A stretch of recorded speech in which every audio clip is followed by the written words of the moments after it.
Right of होने के बाद क्या 1 रुपया भी नहीं देना है क्या? सबसे पहले इसके बारे में बात करेंगे। साथियों, अगर आपके पास पैसे हैं तो इनके पैसे दे दे और मरे हुए सांप को अपने गले से निकाल ले। नहीं पैसे हैं तो राहु केतु ग्रह तो क्या करेगा, दुनिया का कोई ग्रह धरती पे आके आपका कुछ नहीं बिगाड़ सकता। और ये चवन्नी छाप तो शुद्ध ही कुछ नहीं है, इनका यमराज तो बैठा ही अमरदीप का। तो सबसे पहले तो राइट ऑफ के बारे में जानेंगे। राइट ऑफ हमेशा 9 महीने के बाद होता है। 9 महीने से पहले कोई भी किसी भी तरह का लोन राइट ऑफ नहीं हो सकता। अब सवाल यह आता है कि डायरेक्ट क्या राइट ऑफ हो जाता है? उसका जवाब है नहीं। सबसे पहले कोई भी बैंक या एनबीएफसी कंपनी जब आपकी एक ईएमआई डिफॉल्ट होती है तो उसको डाल देते हैं SMA1, स्पेशल मेंशन अकाउंट 1। अगर आपकी 2 ईएमआई डिफॉल्ट हो जाती हैं तो डाल देते हैं उसको SMA2, स्पेशल मेंशन अकाउंट 2।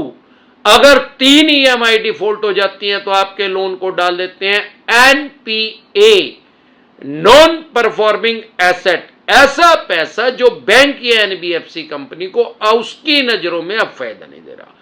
और 9 महीने के बाद ज्यादातर जर्नली देखने में आया कि 9 से 12 महीने के बाद कोई कम अमाउंट हो तो उसको बैंक या एनबीएफसी कंपनी राइट ऑफ कर देते हैं, क्योंकि उस 12 महीने में 9 महीने में 9 से 12 महीने में वो साम दाम दंड भेद सारे तरीके यूज करके देख लेते हैं। चवन्नी छाप कुत्तों को भी लगा के भेज दे, छोड़ के देख देते हैं, जो कि बड़वे हैं, दल्ले हैं, जीपी रोड के दल्ले हैं, कुत्ते, ये चवन्नी छाप है जो ये भी लोगों के ऊपर दबाव डाल के देख लेते हैं। इनको प्रेशर डाल के 99% फेक नोटिस भी भेज के देख लेते हैं।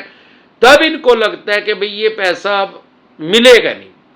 बैंकिंग की भाषा में उसको बोलते हैं राइट ऑफ, बट्टा खाता। तो बैंक या एनबीएफसी कंपनी उसको 9 महीने के बाद डाल सकता है। यह जरूरी नहीं है कि डालेगा ही, उसकी मर्जी है, उसके विवेक पे निर्भर करता है। अब क्योंकि वो 1 साल तक आपके ऊपर सारा दबाव डाल के उसने देख लिया और पैसे मिले नहीं, तो वो समझ जाता है भाई ये तो नंगड़ होया पड़ा है, इस पे नहीं पैसे हैं, यूं नहीं देंदा। तो वो क्या करते हैं, अपने लेजर को, अकाउंट को, बही खाते को साफ सुथरा कर लेते हैं, उसमें से उसको डिलीट कर देते हैं। मतलब बैंकिंग की भाषा में इसको बट्टा खाता बोलते हैं। मतलब उसको अपने पोर्टफोलियो को क्लीन कर लेते हैं और ज्यादातर उस लोन को फिर जरूरी नहीं है कि अगले दिन ही उसको सेल कर देंगे। किसी छोटे बैंक या एनबीएफसी कंपनी को उसको सेल आउट कर देते हैं। कितने में करते हैं? 10-15% में। अगर आपका 10 लाख रुपए का है तो वो 1-1.5 लाख रुपए में, 1 लाख का है तो 10-15 हजार रुपए में। फिर वो उनके चवन्नी छाप क्या करते हैं, जो उसको खरीदती है जो कंपनी, वो क्या करते हैं, उस अमाउंट को बढ़ा देते हैं। अगर आपका 5 लाख है तो उसको बढ़ा के ब्याज प्लंटी जुर्माना लगा के 9 लाख कर देंगे। अब उन भिखमंगों ने खरीदा तो उसको 70-80 हजार रुपए में है ज्यादा से ज्यादा। अब वो क्या सोचते हैं, अगर हम इसको 8 लाख रुपए कह के इसके ऊपर प्रेशर डालेंगे और फिर सेटलमेंट के ऑप्शन पे आएंगे, अगर इसने 2 लाख भी दे दिए तो भी 75-80 हजार का माल 2 लाख रुपए में बिक गया। भाई मारे तो 80 हजार रुपए लगे थे और हमें 2 लाख मिल गए। 35% कमीशन इन चवन्नी छाप कुत्तों को मिल जाती है। डरे घबराए नहीं, अपने राइट जान ले। ऐसे जिस बैंक एनबीएफसी कंपनी ने आपके लोन को खरीदा है उसके पास कोई एक्स्ट्रा राइट्स, कोई एक्स्ट्रा अधिकार नहीं आगे। उसके पास उतने राइट्स, उतने ही अधिकार हैं जितने आपने उस बैंक एनबीएफसी कंपनी को दिए थे जहां से आपने लोन लिया था, जिसने आपके लोन को राइट ऑफ किया है। और कोई वही राइट्स इनको उसने बेच दिया है। ऐसा कुछ नहीं है कि अब ये 420 लगा देंगे या और कुछ मनगढ़ंत बाके 406 लगा देंगे, फलानी लगा देंगे। कुत्ते बकवास करते हैं। टोटल 99% आपके पास जो नोटिस आ रहे हैं वो फेक नोटिस हैं। जब भी कोई नोटिस आए फेक नोटिस डिसेंटेड वाली के वीडियो देख लें, आपको पता लग जाएगा नोटिस फेक है कि जेन्युइन है। अगर वो जेन्युइन लग रहा है तो सारे देश की कोर्ट जो है ऑनलाइन हो चुकी है, यूट्यूब पे जलजला आ चुका है, अमरदीप का ध्यान आ चुका है। डरे घबराए नहीं, इनका सारा भांडा फोड़ रहा हूं। आप ई कोर्ट लोड कर ले, ई कोर्ट नाम से गवर्नमेंट का ऐप है, उसमें सारे देश की कोर्ट शो हो रही है।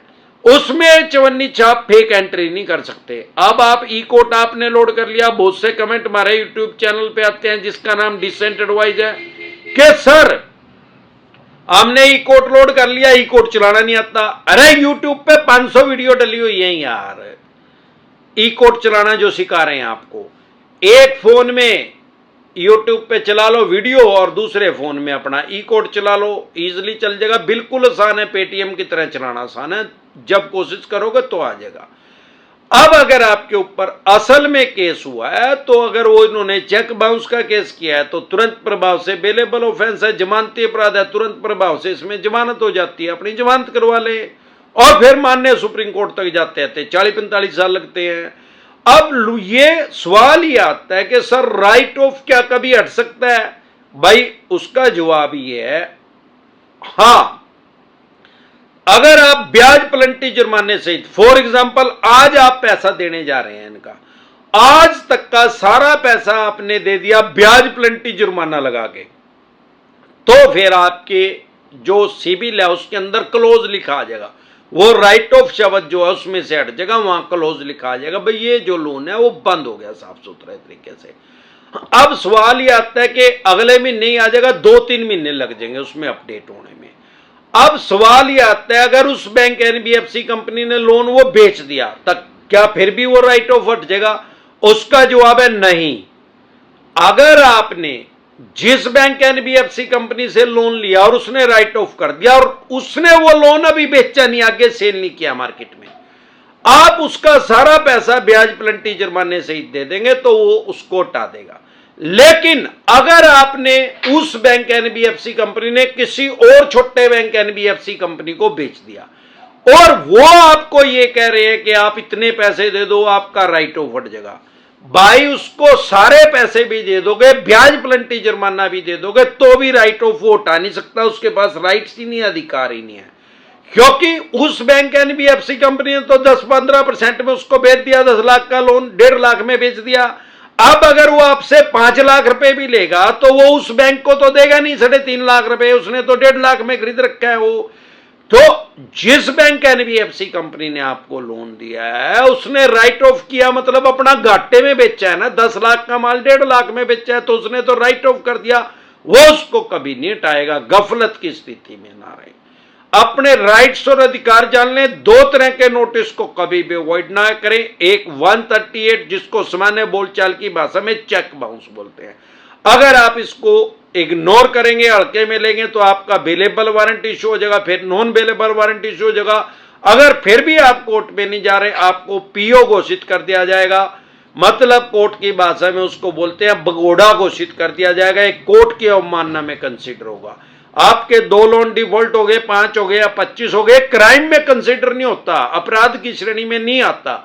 लेकिन अगर आप कोर्ट की अवमानना करेंगे तो यह अपराध की श्रेणी में आता है, आपको 14 दिन के लिए न्यायिक हिरासत हो सकती है, 14 दिन के लिए आपको जेल में जाना पड़ सकता है। लेकिन अगर आप इसको इग्नोर नहीं कर रहे हैं, हल्के में नहीं ले रहे हैं, तो यह बेलेबल ऑफेंस है, जमानती अपराध है, सेम डे जमानत हो जाती है, बाय एंड जमानत हो जाती है। दूसरा, अगर सरफेसी एक्ट 2002 के अकॉर्डिंग आपके पास नोटिस आ रहा है 13(2) का, 13(4) का, सिंबॉलिक पोजीशन का, फिजिकल पोजीशन का, डीएम साहब का, उसको कभी भी हल्के में लेने, कभी भी उसको इग्नोर ना करें। अगर आप उसको इग्नोर करेंगे तो अपनी मकान, दुकान, जमीन, जायदाद, फैक्ट्री, कारखाना, स्कूल, कॉलेज, बंगला, कोठी या शोरूम, जो भी आपने मॉर्गेज करके, गिरवी रख के, रैन रख के इनसे पैसा लिया है, सीसी लिमिट लिया, ओडी लिमिट लिया है, होम लोन लिया है, लैप लिया है, लोन अगेंस्ट प्रॉपर्टी लिया है या अन्य किसी तरह का लोन लिया है, उसकी ये एक्शन कर देंगे, बोली कर देंगे, सेल कर देंगे, स्क्रैप के रेट में, कबाड़ी के रेट में उसको बेच देंगे। लेकिन अगर आपको अपने राइट्स पता है तो उसको स्क्रैप के रेट में नहीं बेच सकते, आप कानूनी रूप से आप उसका बचाव कर सकते हैं। आप एक सिंपल नोटिस इशू कीजिए, अगर फॉर एग्जांपल आपकी प्रॉपर्टी की वैल्यू 3 करोड़ रुपए है, आपने देने 1 करोड़ है और ये 1 करोड़ में उसको सेल करने की कोशिश कर रहे हैं, आप एक सिंपल नोटिस इशू कीजिए, भाई जिस लोकेशन पे मेरी प्रॉपर्टी है उसी लोकेशन पे 2 आदमियों के एफिडेविट लेके आओ कि वो 1 करोड़ में अपनी प्रॉपर्टी को सेल करने के लिए तैयार है। ना नूमन तेल होगा, ना राधा नाचेगी। इसके अलावा सरफेसी एक्ट ने आपके जो फंडामेंटल राइट्स हैं, आपको जो संविधान ने अधिकार दिया उनको खत्म नहीं किया। हमारे देश में वर्ल्ड की सबसे बड़ी डेमोक्रेसी है, दुनिया का सबसे बड़ा लोकतंत्र है। हमारे देश में सरफेसी एक्ट या कोई भी ऐसा एक्ट नहीं आ सकता जो आपके फंडामेंटल राइट्स को खत्म कर दे। अगर आप कोई भी तरह का आपका सरफेसी एक्ट का नोटिस आ रहा है, सिर्फ उसको इग्नोर ना करें। अगर आपका केसीसी का लोन है, खेती किसानी से संबंधित कोई लोन है, तो आपके ऊपर सरफेसी एक्ट इंप्लीमेंट नहीं होता। 20% से पैसे अगर आपके कम रह गए हैं तो भी सरफेसी एक्ट लागू नहीं होता। 50% से ज्यादा पैसे आपके जा चुके हैं तो आप इनके खिलाफ डीआरटी में जा सकते हैं, ये भी कोर्ट का नाम है। इसके अलावा भी जब भी अगर आपकी 3 से ज्यादा ईएमआई डिफॉल्ट हो गए हैं तो सरफेसी एक्ट का नोटिस आ गया होगा। अगर 2 ईएमआई डिफॉल्ट हुई है तो 3 ईएमआई डिफॉल्ट होते ही आ जाएगा, आपकी प्रॉपर्टी की एक्शन करेंगे। अगर एक भी ईएमआई डिफॉल्ट नहीं हुई, आपको ऐसा लग रहा है कि फ्यूचर में मेरी ईएमआई डिफॉल्ट होगी, तो प्रिवेंशन बेटर देन क्योर, इलाज से हमेशा परहेज बेहतर है। तुरंत प्रभाव से एडवाइस लें। अगर आप हमारे साथ टेलीफोनिकली जुड़ना चाहते हैं या पर्सनल मीटिंग करना चाहते हैं, अगर आप पर्सनल मीटिंग करना चाहते हैं तो 5 स्टेटों में हमारे ऑफिस हैं। अगर आप दिल्ली से देख रहे हैं तो आप कुंडली बॉर्डर पे हमारे से मीटिंग कर सकते हैं। हरियाणा से देख रहे हैं तो एनसीआर में कर सकते हैं। मुंबई से देख रहे हैं तो गोरेगांव में कर सकते हैं। पंजाब से देख रहे हैं तो लुधियाना में कर सकते हैं। गुजरात से देख रहे हैं तो आप अहमदाबाद में दिल्ली दरवाजा पे हमारे से पर्सनल मीटिंग कर सकते हैं या टेलीफोनिकली भी एडवाइस ले सकते हैं। हमारे साथ पर्सनल मीटिंग करने का या टेलीफोनिकली एडवाइस लेने का क्या प्रोसेस है, आपकी स्क्रीन पे कमेंट बॉक्स के अंदर एक नंबर आया हुआ